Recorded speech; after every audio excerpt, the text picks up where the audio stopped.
कराची राशिद मनास road पर तेज रफ्तार dumper ने मोटरसाइकिल सवार को कुचल दिया। हादसे में एक शख्स जाँ बहक शनाख्त अहमद के नाम से हुई। मुश्तइल अफराद ने डंपर को आग लगा दी। ड्राइवर मौके से फरार हो गया। ये मनाजिर आप बोल न्यूज़ के टेलीविजन स्क्रीन पर देख सकते हैं कि किस तरह से इस गाड़ी को आग लगाई गई है। हादसे में एक शख्स जाँ बहक हो गया है, शनाख्त अहमद के नाम से हुई और मुश्तइल अफराद ने डंपर को आग लगा दी है, जबकि ड्राइवर मौके से फरार हो गया है। कराची राशिद मनास रोड पर तेज रफ्तार डंपर ने मोटरसाइकिल सवार को कुचल दिया। हादसे में एक शख्स जाँ बहक और शनाख्त अहमद के नाम से हुई है, जबकि मुश्तइल अफराद ने डंपर को आग लगा दी और ड्राइवर मौके से फरार हो गया। तो नजर आ रहा है सामने लिखा हुआ है जुल्म मिटने के लिए। दो चीजों से मिटेगा भाई, एक अदल की कुर्सी पे जो लोग बैठते हैं ना, वो अदल के हिसाब से फैसले करने लगे। दूसरा कौम निकल खड़ी उस जुल्म के खिलाफ, तो जुल्म खत्म हो जाएगा। या इन दोनों में से कोई एक चीज हो जाए या दोनों हो जाए।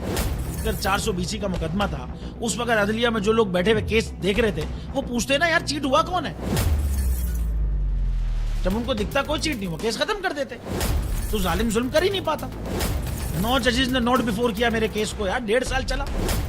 शख्सी जमानत का केस, सेम केस इस्लामाबाद में कर दिया। एक ही इल्जाम पे 2 केस हो नहीं सकते भाई।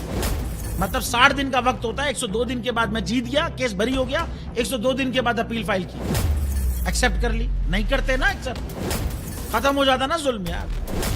भरी अदालत में मुझे बरी कर दिया, फिर पता नहीं क्या हुआ 2.5 घंटे बाद का नोट बिफोर। मैं नहीं सुनता ये केस, खड़े रहते अपने फैसले पे, मिट जाता जुल्म। अल्लाह ताला ने बिठाया इन कुर्सियों पे इनको यार, ये अल्लाह ताला की तरफ से फैसले करने हैं।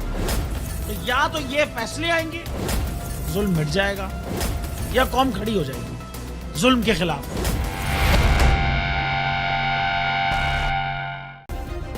सब्सक्राइब करें और बेल दबाएं ताकि कोई खबर रह न जाए।